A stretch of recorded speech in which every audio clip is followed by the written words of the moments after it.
Hello and welcome back to the Halftime Show, the segment where we speak about everything Premier League and beyond.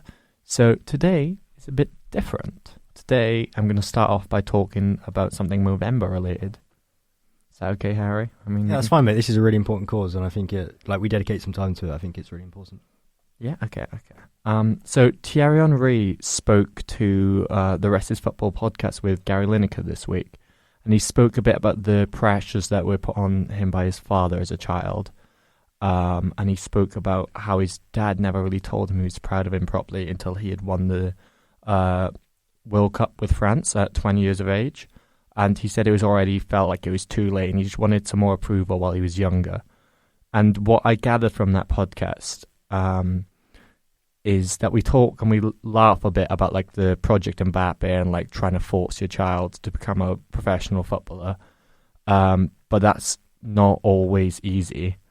And a lot of kids, they have pressure from their parents and they always dream of becoming professional footballers.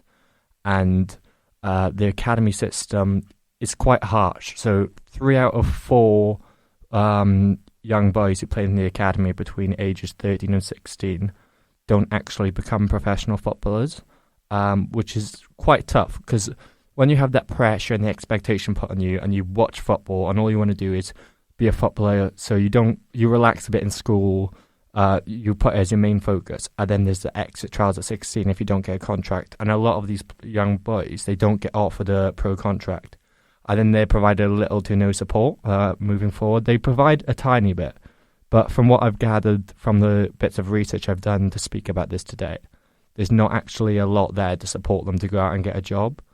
Trent Alexander-Arnold last year did announce that he wants to set up a foundation to support the boys that are coming out of academy football to try and get a job moving forward, which would be a massive help because these boys are massively going under the radar because football boys in school are they're quite cocky, they're quite arrogant because they're the it boys, and then all of a sudden they're dropped and they have no direction to go.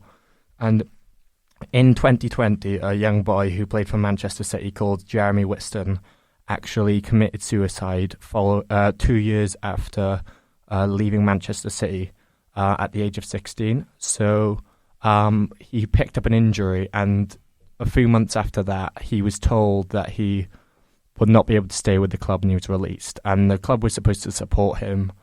And what happened was they sent a video of him playing to some other clubs, and no one picked him up. And his father said that they thought that the club were only putting the videos out so they could check some boxes off to say that they had done it.